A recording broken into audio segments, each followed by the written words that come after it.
What's up guys, it's Ryan here, and welcome to this video where we are going to be testing out the Tier 87 Obliteration Staff. Before we kick things off, I wanted to quickly mention the Vorago clips and the God Wars 2 clips are a little darker than they should be. It's a really long story, but something happened to them and I can't change it back, so that's my bad. Outside of that, I hope you guys enjoy the video, and let's get right into a stat sheet comparing the stats of a bunch of different magic weapons. This has prices that are accurate as of the 7th of February 2018, and also includes the scaled accuracy and damage values. As you can see just by looking at this Obliteration Staff really falls into the category of a budget Noxious staff, and that's the main purpose of this video. I wanted to see if you could do anything that you could do with a Noxious staff with this thing without massively reduced efficiency. Now, on the subject of budget, I did augment my Obliteration Staff, but I didn't put any expensive perks on it, which would include Aftershock. Because of that, I augmented it with Precise 4 and Equilibrium 3. Now, you guys will see as soon as I get into this thing that I was able to do an absolute ton of high tier bossing with this thing in a fairly efficient manner as well. But as always, this is a testing video, so I'm gonna let the clips speak for themselves. The first place we're gonna go is Duo Vorago. As we drop into the Duo Vorago kills, the rule was we didn't want to use anything that was more expensive than the Obliteration Staff. So you'll see that my barge switch was a bronze dagger, and I was also bomb tanking with an abyssal wand. This was all intentional because it would be kind of silly to be testing this thing out at Vorago while also using a seismic wand to bomb tank. Now you'll also see that I'm not using my tier 99 magic prayer, because if you're using this Obliteration Staff, that means you probably don't have enough money for a Nox staff, which means you probably won't have your tier 99 prayer either. Now, I've done about 270 Vorago duos, and there were a couple things that really stood out to me about the Obliteration Staff. I'm used to duoing with a Staff of Sliske as well as the tier 99 prayer, and even without either of those things, I was hitting somewhat accurately. Although if you're gonna be duoing Vorago with this thing, I would definitely recommend using a Gothic Staff every minute just to make sure your affinity stacks are as high up as possible. One of the priorities to test out when doing these Obliteration Staff duos was to figure out if you could get done the Bring 'em Down consistently without having to do anything that would make P3 really slow. Interestingly enough, in these 6 Bring 'em Downs that we did not fail a single one. We made a very slight adjustment to the rotation you do with a Nox Staff or a Staff of Sliske, which was to stack shards during the phase on Reflect and then shatter them during the Bring 'em Down instead of after, and even just a couple shards and a shatter from one person was enough damage to get it done every single time. Obviously, if your RNG is terrible, you can still always fail Bring 'em Down, but it seems like it's pretty consistent, and considering that was something I was worried about going into it, I was pleasantly surprised. When looking at the third phase, this thing did decently well. I wouldn't say it was fantastic, as the hit chance is always going to be a problem, but it certainly wasn't deal-breaking. It's not like we were going through a ton of food, and especially on the weeks when you can rely on an ultimate ability such as Onslaught that has a greater hit chance, you won't run into too many problems. Another really good duo week with an Obliteration Staff would be Scopulous week, because they are extremely weak to magic, so you'd get through P3 with almost the same speed as you would with any other weapon. I would give phase 3 a pass. There were a couple times when my auto dead OD breath would splash, which was kind of annoying, but outside of a minor annoyance, it wasn't anything major that was going to make or break a kill. Now the last thing we're going to look at is phase 5. Phase 5 is where I thought everything was going to break and the Obliteration Staff was not going to be good enough to hit my debilitates, and I thought we were going to fail at this point. And kind of following the trend with the rest of the Vorago clips, this was not nearly as bad as I thought it was going to be. I honestly didn't think we were going to be able to get a kill, and we got a couple very consistent duos with this exact setup. The only difference between my duo partner and my gear was that he was using a Grifolic wand and I was using an Abyssal wand. Now I'm going to quickly mention on the P5s, you're going to see a couple times that Reprisal is used. Full disclosure, this was not intentional. It's just muscle memory when you're doing, so I wanted to mention that it happened. It didn't really change anything long term. It was probably worth about a square of pushback every kill, so didn't really make a significant difference, but I thought I would mention it in case you guys noticed it and thought we were trying to hide something. When you're looking at Duo Vorago, the biggest thing is to make sure your debilitate hits, and I found it was pretty good. So long as Vorago was debuffed with a Gothic Staff and you were sonic waving before the debilitate, I didn't really miss too many. That being said, if you are worried about missing a bunch of debilitates and how much pushback that's going to cause, you could definitely put both people on Ancient Magics, and that way if your debilitate splashed, you could use Shield Dome to mitigate some pushback. I don't think it's really necessary to do that, but if you think it is, it's definitely an option worth mentioning. Overall, when I looked at the kill times, they weren't impressive at all, but when comparing them to some of my earlier duos when I was first learning, these are significantly better, and you could certainly get a 3-kill duo hour, which is definitely not bad. Which is basically my way of saying if you know what you're doing and you're willing to put the work in, you can absolutely feasibly properly duo with this weapon, and you would not need to do too many duo hours to be able to afford a Nox staff. The second place I brought my Obliteration Staff to was Telos. I decided to pick 500% Enraged Telos because the Warden title is a goal for a lot of people, and I wanted to see if you could conceivably get Warden with this weapon. Now also, quick note, I'm not doing anything super fancy. This is a pretty standard setup for someone who's going for their first Warden kill. I'm not using Acto because that's a requirement a lot of people don't have, and I'm also using normal spellbook instead of Ancient so I can use Vulnerability for extra damage output.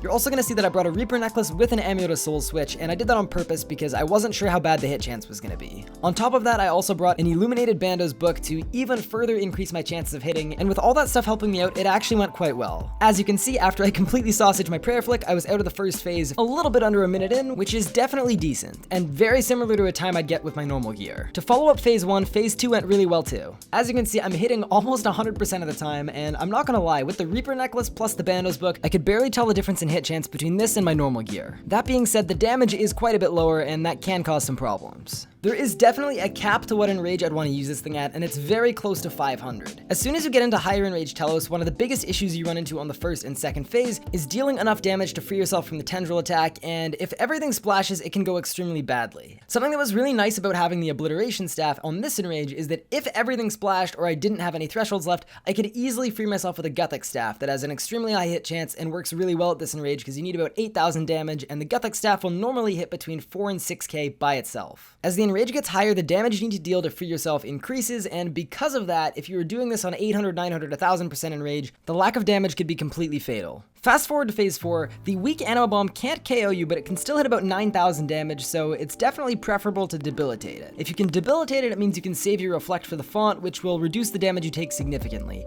And as you can see, I actually went 4 for 4 on the debilitates, did not splash a single time in the kill I did, so that's definitely promising. Obviously, it's not going to hit every single time, but it's consistent enough that I wouldn't consider it a problem. The last phase we're going to talk about, and arguably the most important phase, is phase 5. A detonate plus a tsunami was more than enough to clear the minions, which was awesome.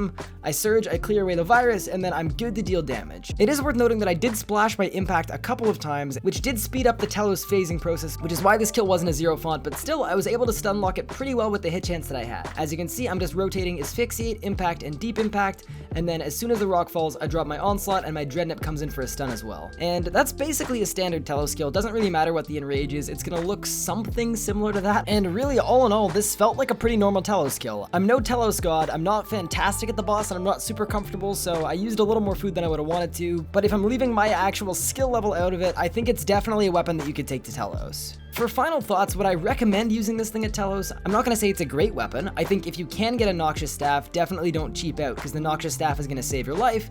But in a pinch, if this is all the money you have to work on Telos, it's definitely good enough to get a lot of consistent Telos kills until you can afford something better. The next 4 bosses I went to are the 4 God Wars Dungeon 2 bosses. I've put them in the same category because they all have the same amount of HP, they're a very similar difficulty level, and you kill them all pretty much the same way. They're all very similar boss fights, and you'll see that that's very well reflected with the kill speeds I could get with this Obliteration staff. To test the staff out, I did a 20-minute trip at each of the God Wars 2 bosses with the exact same setup, and this staff absolutely tears the God Wars 2 bosses, and if you're looking for the ideal weapon to take care of the God Wars 2 bosses, this thing is absolutely fantastic. At Vindicta, I just soul split camped the entire time, didn't really bother with the mechanics too much, and I was able to get myself a 1-minute flat kill that went extremely well. The fact that this weapon comes in at around 30 mil and will let you take out Vindicta this quickly is absolutely amazing. The reason the Obliteration staff particularly shines at God Wars 2 is because if you're using Maniacal or a Runic Accuracy aura, or even just debuffing with a Gothic staff, you should have very close to 100% hit chance. Because of that, there'd be no point using something like the Elder Wand and Orb that have tier 90 accuracy with only tier 80 damage. You don't need that extra accuracy, and for that reason, you'd be handicapping your damage for nothing. You're gonna see as we go through all the God Wars 2 bosses, it was a very similar story at every single boss. The staff hits pretty high, extremely consistently, and if you're someone who's looking to get into the God Wars 2 bosses or is just looking for a way to kill them a little bit quicker, this is a fantastic starting point. Whether you're planning on tackling the Twin Furies, Vindicta, Greg, or Helwyr, this staff will definitely get the job done. The final boss I brought the staff to was Rax, and I'm gonna quickly preface this by saying I am not good at magic Araxxor, and at the time I recorded this, it was 1-3, which is the worst week to get a fast Araxxor kill, but that didn't stop me from trying, and one thing I did notice is in the couple kills I did, every single time, you're always gonna be able to deal the 100,000 damage before you burn the web down, so that's always a good sign. When you're looking at phase 2 and phase 3, I was trying some wonky strats that you definitely shouldn't do on 1-3, but I just wanted to see what type of damage I could deal, and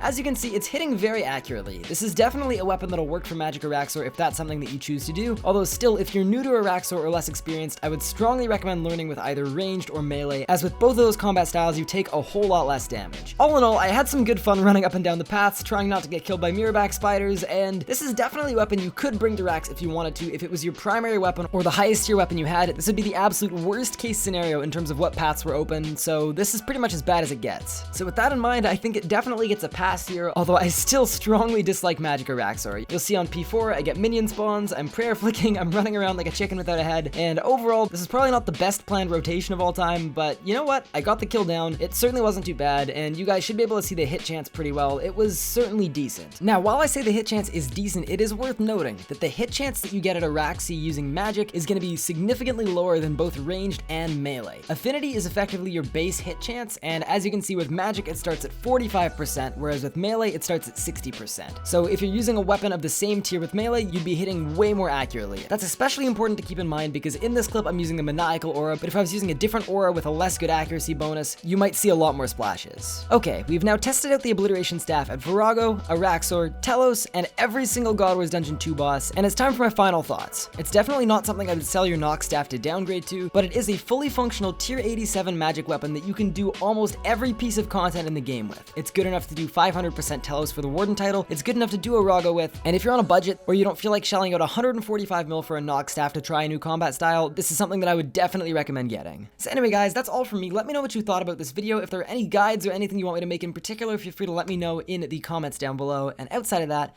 I hope you're all doing well. Thank you all so much for watching. Have a good one, and as always, peace out.